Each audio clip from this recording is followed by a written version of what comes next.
aleykum salaam wa rahmatullah yaram maa ngi leen di nuyu baax jaar leen bàyyi nañ ci jàmm. xam naa jóge nañ ci màggal geeg jàmm ñu dellu si waat ci liggéey bi ñaan yàlla lu ñu jaamu yàlla borom bi subhanahu wa taala rek mu nangu ko defal ñëpp jàmm ak tawfeex ci daraja yonent bi sallallahu alayhi wa sallam. boo defee ñu dellu si waat ci gént yi xam naa ki nga xam ne moom moo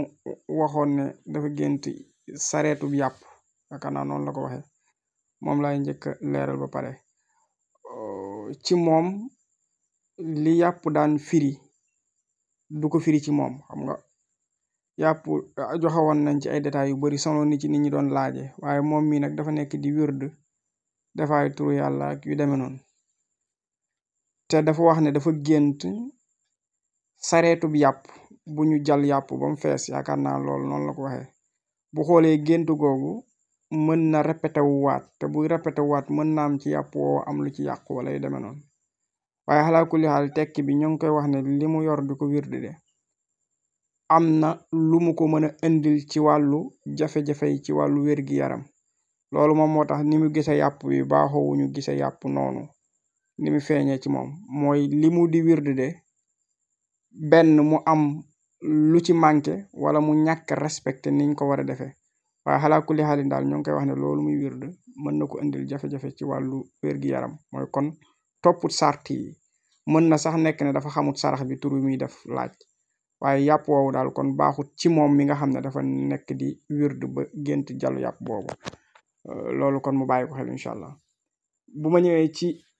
ñeneen ñi barke alxuraan kii dafa laaj ne moom dafa gis li ñoo tudde al xird mooy golo nag dañuy wax ne xattaddul maam dafay tegtale ay tegtal yu baree bari yu ci nekk waaye dinañ ko détaillé bu ñu ko joxee moom firéem ba pare ñu topp ci détaillé lenn ci golo ndax golo dafay ñëw léeg-léeg taxaw ab workat dafay ñëw taxawe ay masakil dafay ñëw taxawaale masakil moom may ay problème dafay ñëw taxawaale tamit ay coono àdduna yu baree bari waaye lu ci mën a am rek dinañ ko détaillé benn par benn mu dégg. mu ne moom dafa gis ne dafa am ku ko may golo loolu la wax dafa gis ku ko jox ak golo loolu tegtal la ci ne mën nga taseeg koo xam ne dafa nekk nit koo xam ne dafa nekk workat mën na la wor ay wor yoo xam ne mën na la sonal su fekkente ne da nga gis ñu may la golo gi noonu kon loolu nga bàyyi ko xel incha allah ci kàttanu yàlla borom bi subhanahu wa taala mi nga xam ne dara tëwu ko. beneen bi ci topp ci golo mooy gis golo mu mel ni dafay cëpp-cëppi ci kaw ay garab waaye garab yooyu du ay garabu mango du ay garabu darkase yu demee noonu mais mën na ne du garabu lekk daal ay garab la waaye du garabu lekk. loolu de day tegtale ne ki ko gis ci jamono yooyu doon mën na am baadul masaikil ay sobaat mën na am lenn ci ay problème yoo xam ne dina ko jànkuwanteel ci jamono yooyu kon loolu lu mata bàyyi xel la. su fekkente ne nit dafa gént mu mel ni golo daf koy dàq waaye jotu ko jàpp defu ko dara kon loolu tegtal la ci ne am na nit yoo xam ne ñu ngi koy fexeel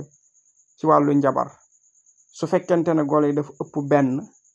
wala mu dàq ko mu ànd ak poussière moom mooy ki koy di fexeel wàllu njabar am na ñeneen ñoo xam ne ñoo ngi koy jàppale ci loolu ñoo ngi koy jàppale ci loolu kon loolu lu mata bàyyi xel la. su fekkee nag golo yi biñ koy dàq egg nañ ci jàpp ko moo xam dañ ko xusi wala dañ ko matt wala leneen luñ ko mën a def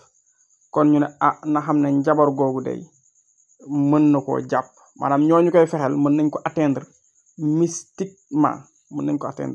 waaye su fekkente ne nag golo yi jàppuñ ko kon mën naa mucc donc kon daal golo boo xoolee li ci ëpp moom dañuy wax ne du lu baax kon nit ki su ko géntee mën na bàyyi xel bu baax a baax digganteem ak luy dellu ci wàllu kaaraange. ma fàttali leen ne donc kon tëj naa buntu ci firi yooyu waxoon nañ ne boo jàngee ci téere yi nga xam ne dañuy jàngale wàllu diine dañuy wax ne gént daggit la ci nubuwa ñu wax ne su fekkee nit dafa gént lu ko ragalloo lu ko tiitloo balaa muy jéem a xam lan laag lu mu ca war a def mën na jug ci guddi gi bi mu ko géntee tufli ci wetu càmmoñam loolu lañ wax lu mot ñetti yoon dal di muslu ci seytaane su fekkee lu baax tamit la gént mu def contraire ba kon loolu lu mat a bàyyi xel la ndax daanaka ñu bari lu leen di arrivé ci seen dund gi géntoon nañu ko waaye nag dañu soofantaloon gént ga wala ñu dem ci firin woo xam ne mën naa am dëppoo wutoog lañu waroon a firee gént kon loolu lu bàyyi xel lu mat a bàyyi xel la bi ñu koy daaneel xëy na mooy ki nga xam ne moom dafa wax ne dafa gént di jàng alquran cité na aaya bi waaye ma fàttali na balaa may tudd aaya bi gént alquran di ko jàng mën na ñëw baax mën na ñëw nekk lu bon maanaam ci misaal nit ki bu géntoon ay aay yu xuppeeg yu demee noonu mën na nekk ni yàlla borom bi subhanahu wa taala daf koy ni ñu koy wax sax daf koy jàjj waaye moom dafa wax ne dafa gént di jàng wa nunazzil min alqurani ma huwa shifaun wa rahmatun lil muminin wala yazidu zalimina illa xasara dama ne aay bi noonu la loolu la wax ne moom la gént di ko jàng waaye dafa gént di ko jàng ab lim bu xaw a sakkan ñu koy wax ne kon tegtal la ci ñu koy wax ne lépp lu mu tiit ci wàllu yaramam ci feebar bu delloo ci alquranul karim mën na ci am solution bu wér waaye su fekkee dafay bëgg a yëngu ci wàllu dafa bëgg maanaam ay ñaan ak yu demee noonu li koy may solution du sunguf du reen du yi ca dellu waaye nag dafay dellu ci maanaam